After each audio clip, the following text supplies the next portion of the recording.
ಸುಮಲತಾ ಅವರು ಇವತ್ತು ಬೆಳಗ್ಗೆ ಸುದ್ದಿಗೋಷ್ಠಿಯನ್ನ ಉದ್ದೇಶಿಸಿ ಮಾತನಾಡುವಂತಹ ಸಂದರ್ಭದಲ್ಲಿ ಒಂದಷ್ಟು ಗೊಂದಲಗಳು ಉಂಟಾಗಿದೆ. ಜೊತೆಗೆ ಮುಖ್ಯಮಂತ್ರಿಗಳು ಆಡಳಿತವನ್ನ ದುರುಪಯೋಗ ಮಾಡ್ಕೊಳ್ತಾ ಇದ್ದಾರೆ ಅನ್ನುವಂತ ಮಾತನ್ನ ಹೇಳ್ತಾ ಇದ್ದ ಹಾಗೆ ನಿಖಿಲ್ ಕುಮಾರಸ್ವಾಮಿ ಅವರು ಕೂಡ ಒಂದು ಸುದ್ದಿಗೋಷ್ಠಿಯನ್ನ ಕರೆದಿದ್ದರು. ಇನ್ಫ್ಯಾಕ್ಟ್ 2:30 ಸಂದರ್ಭದಲ್ಲಿ ಈ ಸುದ್ದಿಗೋಷ್ಠಿ ನಿಗದಿಯಾಗಿತ್ತು ಅನ್ನೋದು ಗೊತ್ತಾಗಿದೆ. 2 ಗಂಟೆಯಿಂದ 2:30 ಒಳಗಾಗಿ ಸುದ್ದಿಗೋಷ್ಠಿಯನ್ನ ನಡೆಸಲಾಗುತ್ತೆ ಅಂತಾನೂ ಕೂಡ ಹೇಳಲಾಗ್ತಾ ಇತ್ತು. ಆದರೆ ನಿಖಿಲ್ ಕುಮಾರಸ್ವಾಮಿ ಅವರು ನಡೆಸೋದಕ್ಕೆ ಉದ್ದೇಶಿಸಲಾಗಿದ್ದ ಅಥವಾ ನಿರ್ಧರಿಸಿದ್ದಂತ ಸುದ್ದಿಗೋಷ್ಠಿಯನ್ನ ದಿಢೀರ್ ಅಂತ ರದ್ದುಗೊಳಿಸಲಾಗಿದೆ ಅನ್ನೋದು ಗೊತ್ತಾಗ್ತಾ ಇದೆ. ಬಹುಶಃ ನಿಖಿಲ್ ಅವರಿಂದ ಒಂದಷ್ಟು ಉತ್ತರಗಳನ್ನ ನಾವು ಕೂಡ ನಿರೀಕ್ಷೆ ಮಾಡ್ತಾ ಇದ್ವಿ. ಅದು ಫಾರಂ ನಂಬರ್ 26ಗೆ ಸಂಬಂಧಪಟ್ಟಂತೆ, ಅಫಿಡವಿಟ್ಗೆ ಸಂಬಂಧಪಟ್ಟಂತೆ ಸುಮಲತಾ ಅವರು ಮತ್ತೆ ಅವರ ಎಲೆಕ್ಷನ್ ಏಜೆಂಟ್ ಕೊಟ್ಟಿರುವಂತ ಒಂದಷ್ಟು ಹೇಳಿಕೆಗಳು, ಅದರ ಜೊತೆಗೆ ಅವರ ಸೀರಿಯಲ್ ನಂಬರ್ ಮುಖ್ಯಮಂತ್ರಿಗಳು ಚುನಾವಣಾ ಆಯೋಗ ಸ್ಪಷ್ಟಪಡಿಸೋದಕ್ಕಿಂತ ಮುನ್ನನೇ ಸೀರಿಯಲ್ ನಂಬರ್ 1ಕ್ಕೆ ಮತ ಹಾಕಿ ಅಂತ ಹೇಳಿದ್ದು, ಆಮೇಲೆ ವಿಡಿಯೋ ಸರಿಯಾದಂತ ಫುಟೇಜ್ ಸಿಗದೇ ಇರೋದು, ಇದೆಲ್ಲವೂ ಕೂಡ ಅನುಮಾನಗಳು ವ್ಯಕ್ತ ಆಗ್ತಾ ಇರುವಂತ ಸಂದರ್ಭ. ಬಹುಶಃ ನಿಖಿಲ್ ಅವರಿಂದ ನಾವು ಉತ್ತರವನ್ನ ನಿರೀಕ್ಷೆ ಮಾಡ್ತಾ ಇದ್ವಿ. ಅದಕ್ಕೆ ತಕ್ಕದ ಹಾಗೇನೆ ನಿಖಿಲ್ ಅವರು ಕೂಡ ಒಂದು ಸುದ್ದಿಗೋಷ್ಠಿಯನ್ನ ಕರೆದಿದ್ರು. ಆದ್ರೆ ಇನ್ನೇನು ಕೆಲವೇ ಹೊತ್ತಲ್ಲಿ ನಡಿಬೇಕಾಗಿದ್ದಂತ ಸುದ್ದಿಗೋಷ್ಠಿ ದಿಢೀರ್ ಅಂತ ರದ್ದಾಗಿದೆ ಅನ್ನೋದು ಗೊತ್ತಾಗ್ತಾ ಇದೆ. ಯಾವ ಕಾರಣಕ್ಕೆ ಹಾಗಾಗಿದ್ರೆ ರದ್ದಾಗಿರಬಹುದು? ನಿಖಿಲ್ ಅವರ ಬಳಿ ಸೂಕ್ತ ಉತ್ತರಗಳು ಇಲ್ಲದೆ ಏನಾದರೂ ರದ್ದಾಗಿದೆಯಾ, ಅಥವಾ ಮದನ್ ಅವರಿಗೆ ಈಗ ಆಲ್ರೆಡಿ ಚುನಾವಣೆಗೆ ಸಂಬಂಧಪಟ್ಟಂತೆ ಚುನಾವಣಾ ಅಧಿಕಾರಿಗಳು ಅವರನ್ನ ಈಗ ಮತ್ತೆ ಕರೆದಿದ್ದಾರೆ? ಯಾರನ್ನ? ಸುಮಲತಾ ಅಂಬರೀಶ್ ಅವರ ರಾಜಕೀಯಕ್ಕೆ ಅಂದ್ರೆ ಚುನಾವಣಾ ಏಜೆಂಟ್ ನ ಕರೆದಿರೋದು. ಅಂದ್ರೆ ಈಗ ನಡೀತಾ ಇರುವಂತಹ ಪ್ರಸಕ್ತ ರಾಜಕೀಯ ಬೆಳವಣಿಗೆಗೆ ಅವ್ರು ಮಾಡ್ತಾ ಇರುವಂತ ಆರೋಪಗಳಿಗೆ ಸಂಬಂಧಪಟ್ಟಂತೆ ಕರೆದಿದ್ದಾರೆ. ಸೊ ಅವರು ಬಹುಶಃ ಈಗ ಹೋಗಿದ್ದಾರೆ ಅನ್ನೋದು ಗೊತ್ತಾಗ್ತಾ ಇದೆ. ಜೊತೆಗೆ ಚುನಾವಣೆಗೆ ಸಂಬಂಧಪಟ್ಟಂತೆ ಅಧಿಕಾರಿಗಳ ಮುಂದೆ ಒಂದಷ್ಟು ಸ್ಪಷ್ಟನೆಯನ್ನ ಕೂಡ ಅವರು ಕೊಡ್ತಾ ಇದ್ದಾರೆ, ಚುನಾವಣಾ ಆಯೋಗಕ್ಕೆ ಸಂಬಂಧಪಟ್ಟಂತ ಅಧಿಕಾರಿಗಳ ಮುಂದೆ.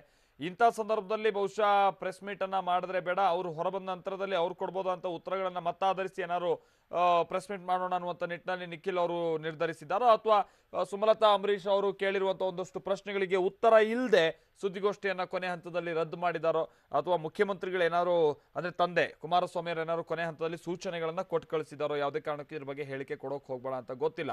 ಯಾಕಂತಂದ್ರೆ ಮುಖ್ಯಮಂತ್ರಿಗಳು ಕೂಡ ಕಾನೂನು ತಜ್ಞರೊಂದಿಗೆ ಬಹಳ ಚರ್ಚೆಯಲ್ಲಿದ್ದಾರೆ ಅನ್ನೋದೆಲ್ಲ ಕೇಳ್ಪಟ್ಟಿದ್ವಿ.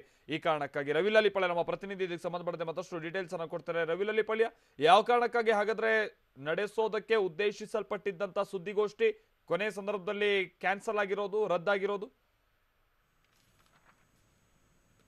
ಮಾಲ್ತೇಶ್, ಏನು ಇವತ್ತು ಬೆಳಗ್ಗೆ ಸುಮಲತಾ ಅವರು ಮಂಡ್ಯದ ಮರಿಗೌಡ ನಿವಾಸದಲ್ಲಿ ಅಂದ್ರೆ ಬಾಡಿಗೆ ಮನೆಯಲ್ಲಿ ಪ್ರೆಸ್ ಮೀಟ್ ಮಾಡ್ತಾರೆ. ಪ್ರೆಸ್ ಮೀಟ್ ಮಾಡಿದಂತ ಟೈಮ್ ನಲ್ಲಿ ನಾಮಪತ್ರ ಸಲ್ಲಿಕೆ ಆದ ಸಂದರ್ಭದಿಂದ ಹಿಡಿದು ಈ ಕ್ಷಣದವರೆಗೂ ಯಾವ ರೀತಿ ಕಾನೂನನ್ನ ಅಧಿಕಾರಿಗಳು ಉಲ್ಲಂಘನೆ ಮಾಡ್ತಾ ಬಂದಿದ್ದಾರೆ ಅಂತಕ್ಕಂಥದ್ನ ಎಳೆ ಎಳೆಯಾಗಿ ಹೇಳ್ತಾ ಹೋಗ್ತಾರೆ. ಅದಾದ ನಂತರ ಈ ಹಿಂದೆ ಅಂದ್ರೆ ಅಧಿಕಾರಿಗಳು ಈ ರೀತಿ ನಡ್ಕೊಳ್ತಾ ಇರ್ತಕ್ಕಂಥದ್ರ ಹಿಂದೆ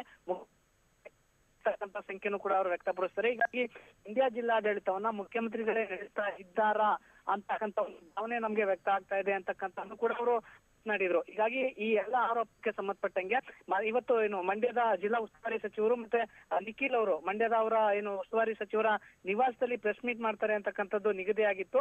ಹೀಗಾಗಿ 2:02ವರೆಗೆ ಈಗಾಗಲೇ ಎಲ್ಲ ಸಿದ್ಧತೆಯನ್ನು ಕೂಡ ಮಾಡ್ಕೊಳ್ಳಲಾಗಿತ್ತು. ಆದ್ರೆ ತಕ್ಷಣ ಕೂಡಲೇ ಅದನ್ನ ಪ್ರೆಸ್ ಮೀಟ್ ನ ರದ್ದುಗೊಳಿಸಿದ್ದಾರೆ.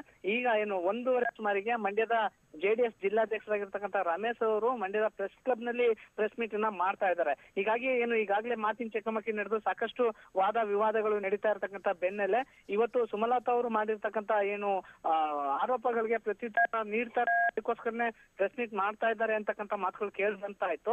ಆದ್ರೆ ಜೆಡಿಎಸ್ ಗೆ ಎಲ್ಲೋ ಒಂದ್ ಕಡೆ ಅವ್ರು ತಾವು ಹೇಳ್ತಾ ಇರ್ತಕ್ಕಂಥ ಏನು ಮಾತುಗಳು ಎಲ್ಲೋ ಒಂದ್ ಕಡೆ ಅಂತಕ್ಕಂಥ ಸುಳುವೇನಾದ್ರೂ ಸಿಕ್ಕಿ ಏನಾದ್ರೂ ಪ್ರೆಸ್ ಮೀಟ್ ನ ರದ್ದು ಮಾಡಿದ್ದೀರಾ ಅಂತಕ್ಕಂಥದ್ದು ಈಗ ಮಾತು ಕೇಳಿ ಬರ್ತಾ ಇದೆ. ಹೀಗಾಗಿನೇ